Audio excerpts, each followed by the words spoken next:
मुसलमानों के बकरीद को लेकर के बार बार सवाल खड़ा किया जाता है और ये बोला जाता है कि मुसलमान अपने पर्सनल डिज़ायर के लिए एनिमल्स को स्लाउट करते हैं, गाय की हत्या करते हैं और मुसलमानों को गौ हत्या के केस में फंसाने की कोशिश की जाती है।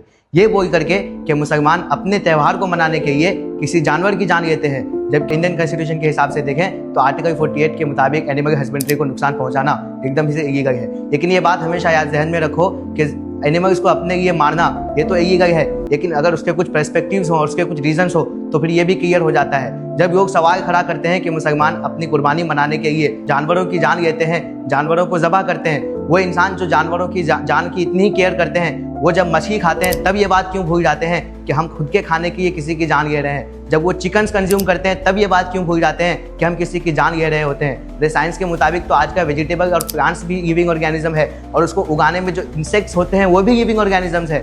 ये बोलना कि हम अपनी ज़िंदगी के लिए किसी और की जान नहीं लेंगे बहुत बड़ी स्टूपिडनेस है, क्योंकि नेचर का प्रिंसिपल है कि बड़ी मछली छोटी मछली को खाती है, शेर हिरन को शिकार करके खाता है और ये नेचर का प्रिंसिपल रहा है कि जान लेकर के ही खाया जाता है। किसी की जान को लेना ये जुल्म नहीं, बल्कि अगर उसका पर्पस हो तो फिर वो बेनिफिशियल है। लेकिन फालतू में जो दूसरे लोग करते हैं, अगर जानवर को मार के वेस्ट कर दिया जाए तो फिर वो जानवर पर जुल्म है और ये जो है गलत चीज़ है। और दूसरा जो सवाल मुसलमानों के बकरीद को लेकर खड़ा किया जाता है कि अगर मुसलमान इतने लाखों करोड़ों रुपए को अगर सोशल वेलफेयर में खर्चा करे, किसी गरीब की मदद करने में खर्चा करे तो फिर पूरा कौम जो है सुधर जाएगा, समाज में डेवलपमेंट आ जाएगा।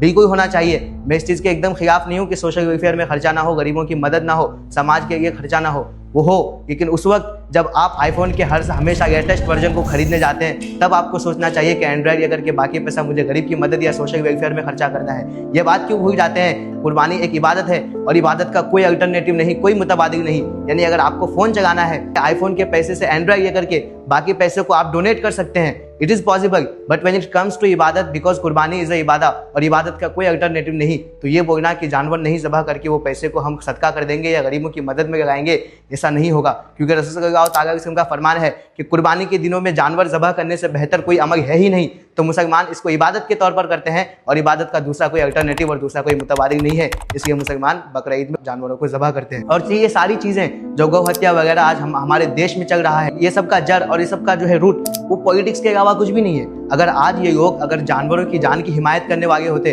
और अगर जानवरों को इनकी इतनी परवाह होती तो मैं कहता हूँ सबसे पहले इनको जाके KFC सेंटर्स पर जो है पाबंदी लगानी चाहिए, जो हर दिन 136 मिलियन पीस ऑफ चिकन खा जाते हैं। यानी एवरेज देखें तो हर मिनट में 400 चिकन मारा जाता है सिर्फ इस KFC सेंटर, सिर्फ एक कंपनी के द्वारा।